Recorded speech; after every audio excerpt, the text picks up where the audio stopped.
The long, narrow route to Balete Drive is lined with old trees with twisted roots. Wind whispers convey previous secrets, interweaving with this abandoned place's tales. Quezon City residents talk about the White Lady, a ghost who hovers in the shadows and glows in the moonlight.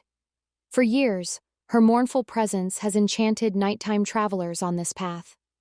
Her narrative is part of Filipino tradition, yet few know the actual story of the Balete Drive ghost. The White Lady mythology began before Quezon City's busy streets, when the country was lush and calm. Indigenous cultures worshipped the land's spirits in this historical and mystical place. However, Spanish colonists in the 16th century changed one young woman's life and the region's spiritual environment. Maria was the daughter of a renowned Spanish family in the Philippines. Maria's father, Don Fernando de la Cruz, was important to the Spanish nobility and local politicians. Despite their riches and rank, their family kept secrets that would destroy them. Maria was gorgeous, with porcelain skin and long black hair. Maria was unconcerned by her numerous suitors' compliments on her appearance. She was gentle and soft-spoken, yet her sorrow made her appear remote. She liked literature and the forests around their large home. She frequently hid behind the old balete trees. Maria met Juan, a farmer's son, while strolling through the forest one fateful day. Juan was nice and modest, unlike the haughty and affluent suitors she had met. His contagious joy and passion of life showed in everything he did. They fell in love instantly and met in secret behind the balete trees, away from her family. But such love was prohibited. Don Fernando forbade Maria from marrying a low-born man. The reports about Maria's secret affair enraged Don Fernando. He confronted Maria one night and forbade her from meeting Juan again. He warned that disobeying him would be disastrous. Maria was tormented by her love for Juan and familial devotion. After weeks of being in her room, her spirit deteriorated, until one night she took a desperate choice. Maria couldn't avoid Juan, despite her father's warnings. She loved him beyond reason, and could not imagine living without him. Maria ran through the bush to meet Juan at their secret location one rainy night. Maria shared her anxieties as they hugged under the balete trees. They understood they had to stop keeping secrets. Juan pledged to flee, abandon everything, and start a new life together, never to be apart. Maria consented, trembling. Escape was planned for the next week beneath the full moon. Their night of freedom would finally allow them to be together without fear. But destiny, as always, had other ideas. Maria eagerly awaited Juan at their hidden location on their getaway night. He never arrived after hours of waiting. After returning to the hamlet, Maria was devastated to learn that Juan had been slain. Body discovered near highway, face bloodied and unrecognizable. Maria slumped with anguish.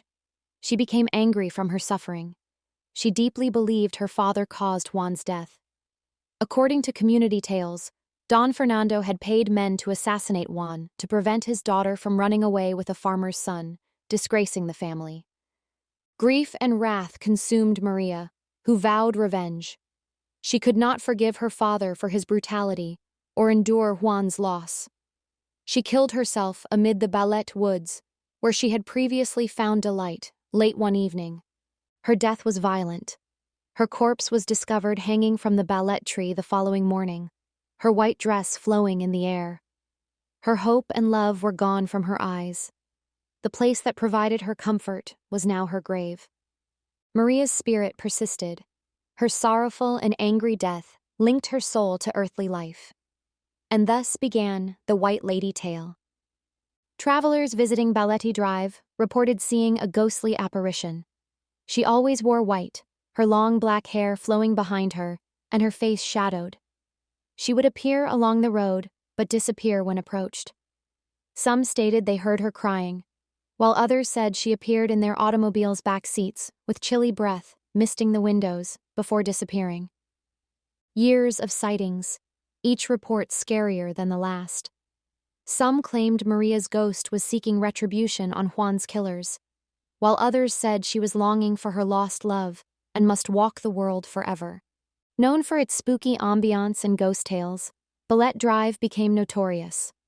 Local drivers learnt to avoid nighttime roads, and parents urged their children not to go far from home. The White Lady was supposed to be cursed to hunt for Juan amid the Balete woods forever, reliving her deepest grief.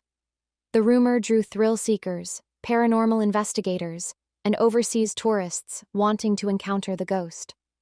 Testers of the mythology typically paid a horrible price. A bunch of teens drove down Balete Drive late one night to view the White Lady. They felt a strange shiver as they walked down the dark, tree-lined lane. One child shouted, claiming to have spotted a white lady on the road. To avoid her, the vehicle swerved, but went out of control and hit a tree.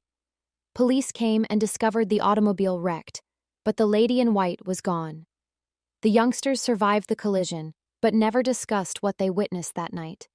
Maria's soul haunts Balete Drive generations after her sad demise. Roads are associated with terror and curiosity, and the White Lady's legend is linked to them. Some call the sightings superstitious, while others have sensed her presence, heard her screams, or seen her ethereal form at night. The White Lady is more than a ghost story. It's a warning about love, loss, and retribution. Maria's sad narrative warns against defying destiny, and her presence is a reminder of her suffering. Even today, nighttime Balete Drive drivers must keep one eye on the road and one on the shadows. The White Lady awaits beneath the Balete trees in the dark. One last tale, handed down from generation to generation, involves Carlos, who claimed to have met the White Lady personally. Taxi driver Carlos drove on Balete Drive on a cool, foggy night. He had heard ghost tales, but did not believe. He changed his mind permanently that night. A white lady with long hair stood beside the road with her face covered. Carlos stopped and offered to pick her up, thinking she was stuck. She entered his taxi's back seat silently. Carlos drove through the strange calm, trying to ignore his chilly sensation.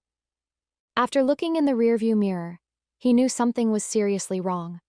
Her face was blank, a flat, colorless surface where her eyes, nose, and mouth should have been.